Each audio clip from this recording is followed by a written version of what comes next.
How's everybody doing? All right, this is the Preakness video.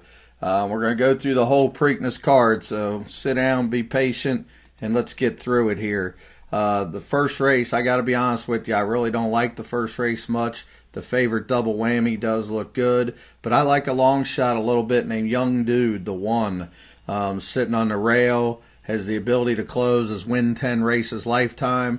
I think this one's got a chance at a huge price to start the day. Now, speed's been really good there on Thursday, so hopefully, we can get a gauge on the track, and it's hard to get a gauge on Thursday at 5:29 in the afternoon on what it's going to be like on Saturday. So, we may have to adjust some of these picks as we go along. But, if you're going to bet the double or the pick three, I'd probably start out 1-6.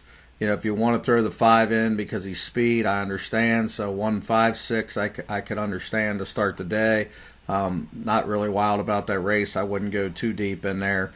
The second race, I liked Private Client a lot, the one, when I first started looking. And then when I got all the way down to the 12, it hit me. That's the O'Neill horse that they told us to bet on at Keeneland that day that ran off and had just a world of trouble at the beginning of the race, being rank and couldn't hold him back. And, he got nailed right on the wire, running just an incredible race for a filly, first start in the country. Draws the outside again. I'm not real familiar with Pimlico on if that's a terrible thing or not. I do know that the filly last year, I think of Motions, won from way out there, and the favorite was in the one hole and didn't run very well. So, tactical speed from out there is probably not a bad thing. So I'm 112 in there, 12-1. Private Clients 5-1 on the morning line, and Double Espressos, who I'm talking about, the 12 for O'Neill. I think one of those two are probably going to win. If you want to take a third horse, I'd go to John Velasquez with Queen Caroline. The 8 is the third horse. And then, unless you're really going to spread, I would go, 5, 3 maybe, and if you're really reaching the 11, if you really want to go deep, to start the pick 5. But to start the pick 5 for me, I'm just 112. And then the third race, I'm not wild about having to take a New York bred against Open Company, but Good Luck Gus's numbers are just way better than everybody else's. His Thorograph numbers, who I sent those to everybody. If you didn't get them, email us. All the numbers just look better. He's got the 2-hole, he's got Saez. I just think he's the most likely winner. So, that's my single in the pick 5, and to start the pick 4 in most of my tickets. The ticket makers, you'll see we saved a little bit with some other horses, but the main tickets are just the 2, Good Luck Gus. He just looks like the right play. And if I went deeper, I'd go 3, 7, and 8. Not that I like any of them that much, but they all got a chance. Even the 9's got a chance. Maybe 3, 7, 8, 9 would be the 4 that I would save with. And then you get to the fourth race, Truly Together again, way out in the parking lot, but won a heck of a race at Keeneland, and sure figures to run again, has tactical speed, gets John Velasquez. I don't see any reason why Truly Together wouldn't run a nice race right back. The 4 evidently is obvious, and then 8 and 10, and even the 13 would be my next horses. But that's going to be a spread race for us. We are going to take as many as your budget allows. So if you like somebody else, take them. Don't throw them out just because I don't have them on this sheet. I can't put everybody on the sheet. Just take them, because this is the spread race here. This is where we're going to try to catch a price. Bishop's Pond's got a chance. Even, like I said, the 13, Silverville's got a chance. I could even see throwing the 12 in. Is he it? A bunch of them can win this race. The fifth race, I got Saludos Amigos as the top horse, but I got to tell you, I something tells me he's going to run second or third. He's obviously going to be 3 to 5.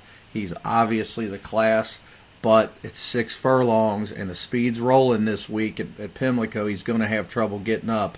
And Always Sunshine's been running really nice numbers on the Briz, the Buyer, and the Thorograph, and Cinco Charlie too. And Cinco Charlie might get loose. And that's one thing that horse has proven, is when he does get loose, he's really tough. and he might get loose because there's not a ton of speed in here other than him. And if Always Sunshine don't break with him, Cinco Charlie's going to be 2 in front. And if he's 2 in front, I'm telling you now, you better have him because he gets really brave when he's in front. That's all I can tell you about that horse. He gets really brave when he's in front. Make sure you got both of them in the pick 4 and the pick 5, at least the 4-7. I'm taking 3-4-7, but I can understand if you just take 4-7, but please don't single the 7. I'm begging you not to. You don't want to single a 3-5 shot that's got to come from dead last. Please don't do that. Now you get to the 6th race, the end of the pick 4, the end of the pick 5. It's up to you how many you want to use. I don't know your budget. I can tell you this. The 4, the 5, and the 8 are must-uses for me. Oosby is just obvious. Going to be in front probably. Gets real brave on the front. Doesn't have to be in front, but likes to be. If he makes the lead, going to be tough. Then you got Conquest Windy City. We don't know how good this horse is yet. He's been in some tough spots. And when they're in tough spots, sometimes they don't show everything they can do. Now all of a sudden, drops a little bit in class, gets back to the grass where the first time in his life he ran on the grass, he ran a good solid second, and he had the death 1 hole at Saratoga. So you got to put the 5 in with my man Lester Lascano. I call him Lester. I know that's not his name. I just have always called him that. And then the 8's my top choice. Really good race at Keeneland. Camelot Kitten came out of that race and won on Derby Day, if you remember it, I think like 10, 12, 15 to 1 or something in that pick 5 race. So you got to take this horse out of the live race. He's only run twice. His numbers leap forward, figure to leap forward again. So 4, 5, 8 to me are clear you have to take. Now, deeper budgets, 1 and 2 would be my next logical horses, 1 and 2. Other than that, I think you're just guessing.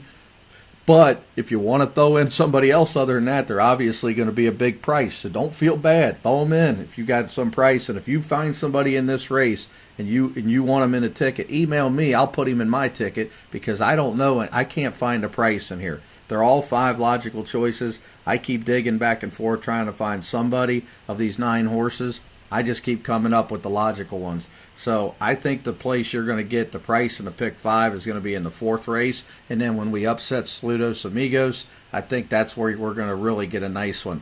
So I'm looking for this pick 5 to pay somewhere in the 2,500 range for 50 cents. So if we can keep our ticket around 200, that's pretty good. And I think you can. 112 with 2, with as many as you can afford, 3 by 3. So, it doesn't seem like that much. You're at 9, you're at $18 plus however many you take in that race. You can keep it under 200. So that's where I'm at there. So let's go to the 7th race. Chief Istan, by the Thoroughgraph, by the Buyer, by the Briz, is a complete standout. Now, he's got the 1 hole, hasn't run for over a year. So what do? You either got to single him in your doubles and your pick 3s, he's not in the pick 4, or you got to throw him out. It's completely up to you what to do. I'm going to single him because I'm not making gigantic tickets in this sequence anyway because I'm going to be sitting back waiting for the pick 5 to start. But you got 2 chalks. Excuse me. In the next 2 races, you got 2 dead chalks. Maybe you want to go get a hamburger and a beer and talk to people for a while. But the 2 dead chalks are probably going to win. So you got Chief Istan. I'm going to take him probably over the 1 and the 9. And then reverse it a little bit in the exacta, especially if the 1 and 1A both run, because I think they both have a chance to be in it. I actually like the 1A a little bit better than the 1, but the 9 to me is a good 8 to 1 shot. If I went to another horse, it would be the 4, Cooking Up a Storm, another 8 to 1 shot that can close a little bit. Okay, so not a wild race for me. Either just bet straight on the 2 if you don't mind 3 to 5, or go get a beer or bet some exactas. Or, if you want to make an ice cold double that's going to pay $7, the 2 to the 12 if it doesn't rain. Because Lady Shipman, come on. Again, she's running against a bunch of fillies that are not in her class, just like she was last week. Just unless she would get left in the gate or just horrendous rider error, I don't see any way Lady Shipman loses. So what do you do again to make some money? Well, the 9 is going to be the logical second choice. So you can try to make a cold exacta 12-9, or you can pitch the 9 out and take them over the 1-8-7 which are 3 long shots. That I think the 1's got a big chance with Castellano to be in it. I think the 7 with Caronimus, whatever his name is a really good turf rider from the East Coast, and Velasquez on the 8. All of them have a chance to be in the money, second or third. So you can bet this a lot of different ways. You could take 12 with 9 with 1, 7, 8. Try to nail that try, and then put the 9 third. Try to nail the try. It's only $3. You know, it makes it a little interesting. Or, like I said, just go get a beer. But don't try to beat Lady Shipman. I'm telling you, just wasting time. If you want to make a little exacta reversal or something. But to me, she's just in another world. She's in another class. She's an elite Breeders' Cup sprinter horse. I wish she could run on dirt because this filly can really sprint. So now let's get serious. Now we're into the pick 5 that can pay a ton. And do you want to single Justin Squared? I don't, because I don't like Justin Squared that much. I'm going to use him, but I don't think Justin Squared is a single. I actually like Counter Force a little bit better. A little bit better price, a little bit more tactical. We'll be able to sit back a little bit, blast home, better post on the outside. Then my secondary horses are the 3 and the 5. Now the 3, decent looking horse, not great. I'm not wild about the 3. You know, if you want to cut your ticket down between the 3 and the 5, I'd probably pitch the 3 before the 5, and I'll tell you why. Because if this pace gets hot, and it could get hot, the 5 is turning back and has speed turning back. And when they have speed and turning back, if this horse would happen to break in contention, which I don't think he will, but if he does, say he breaks 3 lengths out of it, this horse might run over the top of him at 8-1 to start the pick 5. So I gotta have him. You know, I can live with it if I got a small budget and the 3 goes wire to wire, because I like the 1 and 6 better anyway, and I think they'll both be up on the pace. The 5 could really be coming, and I don't want to be screaming wire to blow my whole pick 5 if this horse comes flying. So I'm 1, 3, 5, 6. Got a little bit deeper budget, smaller budgets. I'd take 1, 5, 6 and make sure you get out of this race in the pick 5. Now we get to the 10th race. Which is the Gallaret handicap on the turf. Again, we're projecting they're going to run on the turf. We're hoping they run on the turf. I am 8-3-5 in here. I think the 3 is entered in 2 races if I looked right. But I think the 3 is a real quality filly. Just lost to Teepin and Stone-tastic. Very flexible, can run on the turf and the dirt. So if they would go from the turf to the dirt, you know, the 3 might be a single in here. We don't know, depending on scratches. But the 5, Old Fashioned Gal, you got Le Peru. And then the 8, I really like the 8, Lester Lescano again. 4-1, Marcassi. Perfect post position. You know, smaller budgets in here, I'm 3-5-8.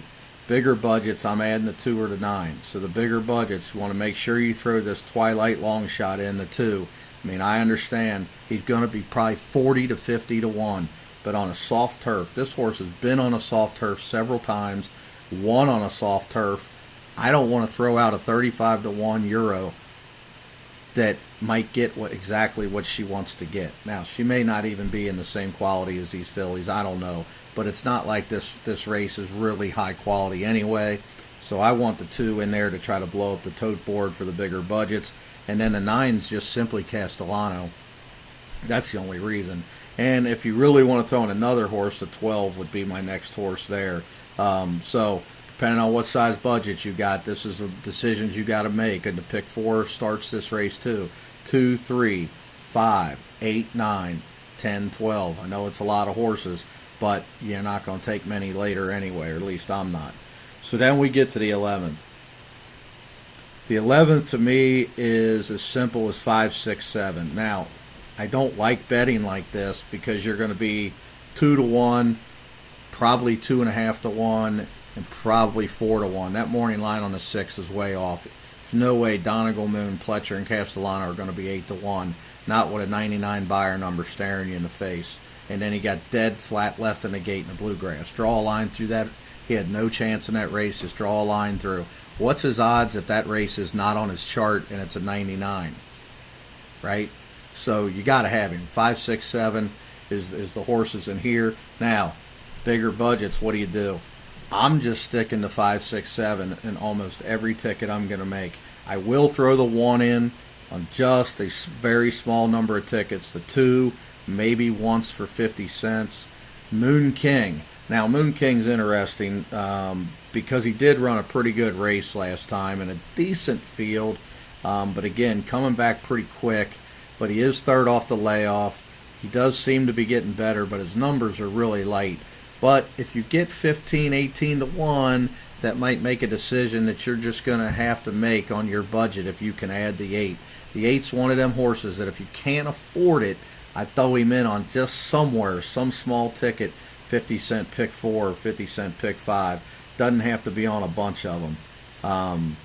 Other than that, I've looked up and down it. You know, Gettysburg could be a horse to take, but I think Gettysburg is going to get way over bet. He's in the parking lot. Can he win? Yeah. Again, decision you got to make. I'm not taking the 14 on many tickets. He'll be on very few tickets for me. It's a horse that I'm going to try to beat, and, you know, I'll just use him on some very light tickets. Okay, now we get, you know, I don't know why it always happens like this. It seems like I always like some horse that's going to be 5, 6, 7 to 1 in these grass races right before the big races. Now, we've been lucky the last few years to have been able to stab, you know, right before the Derby, Deeds of Adoro, you know, and just absolutely maim him. Now, can we do it again? I like Force the Pass, the 11 horse, 5 to 1. And I'm going to tell you why. I like horses that keep getting better and like to win. And when you look at his thorough sheet and you look at his buyer numbers, they all just kept hovering, 90, 99. Now all of a sudden, his first start of his 4-year-old career, boom, 100. Usually you don't do that. Usually horses in their first start of their 4-year-old career, in a distance he's probably not even at, you know, his best at, a flat mile, you don't run the best race, the fastest race of your life. And look who he was in front of in the middle of the stretch. Dividoro, the horse that just won at Churchill that we just lambasted 2 weeks ago. So you almost have to like this horse. If you don't like this horse, I can't help you on reading racing forums, because this horse leaps off the page at this price. I'm not saying he has to win, but when you're looking at 5, 6, 7 to 1 shots on the grass, this is what you're looking for. These are the patterns you're looking for. And when you go back and watch this replay, and please do, you're going to see a horse that was really fresh. He usually doesn't run like this. Look at his chart. He was really fresh, and he beat the gate. He was pulling up there, and Velasquez was doing everything he could to try to keep him back, try to get him to relax. Please don't go up with the leader. And he drug him up to the leader, and he couldn't hold him anymore, and he drug him into the lead. Well, this horse don't want to be drug into the lead usually. Usually wants to stay back a little bit and blast around the turn and take the lead. And that's why he got caught late. He used a lot of energy, and this time I don't think he'll do that. In his second start off the layoff, they gave him a nice, about 5, 6 weeks to recover off that huge effort. I think this horse is sitting on a big one. Alan Goldberg is a really good trainer. I think he's sitting on a big one. So we know we like the 11. So let's go to who else are we going to use? Well, the 7 is logical. The 9's logical. Those are two of the better grass horses, upper echelon grass horses. So you got to put those on your ticket. I got a sleeper in here too, though. I'm going to take the 8, Prince Gargaron, for Michael Matz that win at Keeneland. Why? He won on a soft turf. It's only his second start from Europe. Sometimes these horses from Europe just keep getting better, and they become some of our elite grass horses. And why would Castellano could have probably rode half the field. Why would he ride this horse? He's not obligated to Michael Matz. He doesn't usually ride for him at a big clip.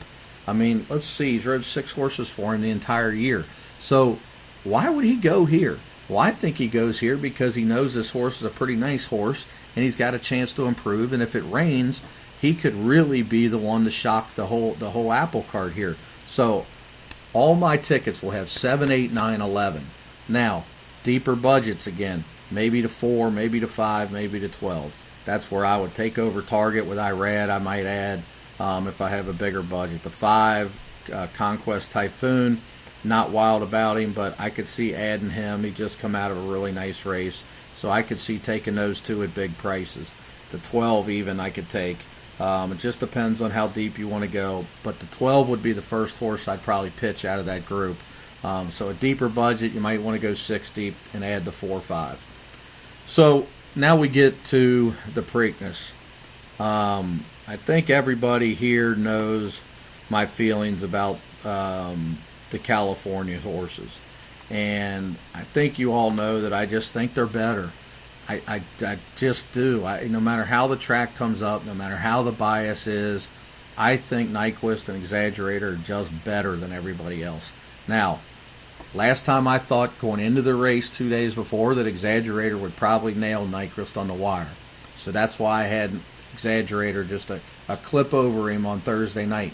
By Saturday afternoon, everybody in that room knew that had come up to me repeatedly and talked to me that I thought Nyquist would probably win. That's the bad part about putting out picks 2 days before. The track got so biased. Every stalker and speed horse was winning. Every horse that could get to the outside and sit a length or two off was winning.